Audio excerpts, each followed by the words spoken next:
hope, you can still go. I never answer to no, man, I still go.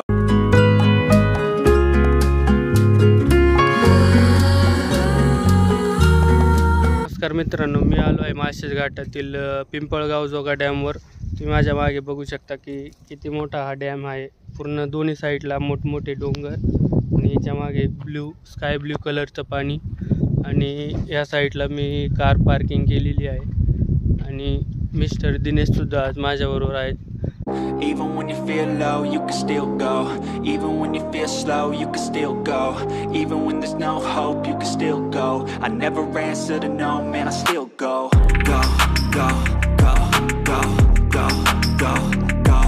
Pimpalgaon जोगे हे धरण भारतातील महाराष्ट्र राज्यातील जुन्नर पुणे जिल्ह्यातील कुकडी नदीची उपनदी पुष्पावती नदीवरील एक धरण आहे. या धरणाच्या पाण्याचा उपयोग कुकडी प्रकल्प यासाठी होतो. या धरणाचे संपूर्ण बांधकाम मातीमध्ये करण्यात आले असून या धरणाची उंची 24.60 मीटर आहे व धरणाची लांबी 4310 मीटर इतकी आहे.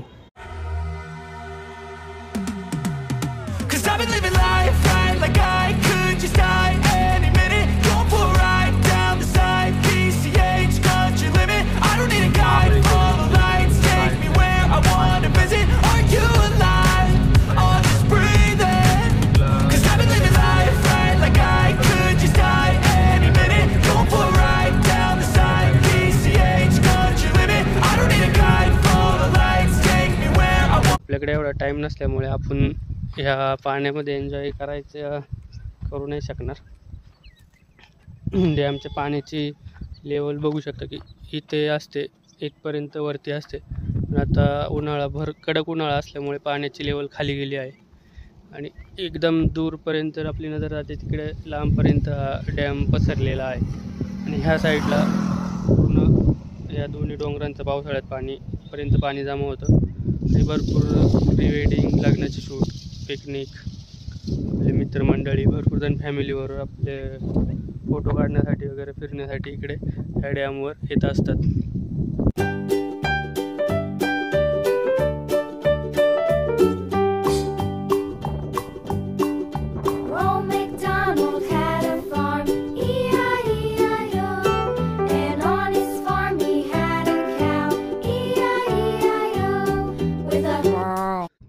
डॅमवरून हा सरळ पुढे जाणारा रस्ता आपल्याला माळशेज घाटातील काळू धबधब्याकडे घेऊन जातो. हे धरण पुणे जिल्ह्याच्या उत्तरेस जुन्नर तालुक्यात 5 किलोमीटर एवढ्या अंतरामध्ये वसलेले आहे.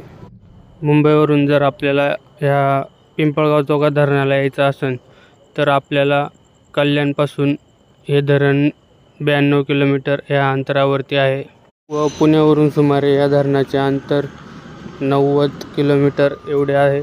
इथे मागे ब्लू वॉटर रिसॉर्ट म्हणून एक हॉटेल आहे. तिथे आपल्याला राहण्याची सोय इथे होऊ शकते. उन्हाळ्यामध्ये कॅम्पिंग तसेच पावसाळ्यामध्ये पर्यटनाचा आनंद घेण्यासाठी भरपूर पर्यटक मुंबई पुणे येथून इकडे फिरण्यासाठी येत असतात. त्याचप्रमाणे pre wedding shoot, party celebration, birthday, picnic, friends family इकडे मजा करण्यासाठी भरपूर वेळा ह्या डॅमकडे येत असतात. ह्या डॅमकडे एवढी मोठी 5 किलोमीटरचं अंतर आहे समोर गावाकडे जाण्यासाठी. हा डॅम असं आहे की असं वाटतं इकडे भरपूर फोटो काढतात. आम्ही एवढे 15-20 मिनटं फोटो काढलेत, पण असं वाटतं की अजून थांबून फोटोच काढत राहावं. आम्हाला पुढे जायचं आहे मुंबईला, त्यामुळे आम्ही इथून निघतोय. बाकीचा व्हिडिओ दिसेलच रस्त्याने कंटिन्यू. त्या डॅमला करते बाय बाय, जातोय पुढे.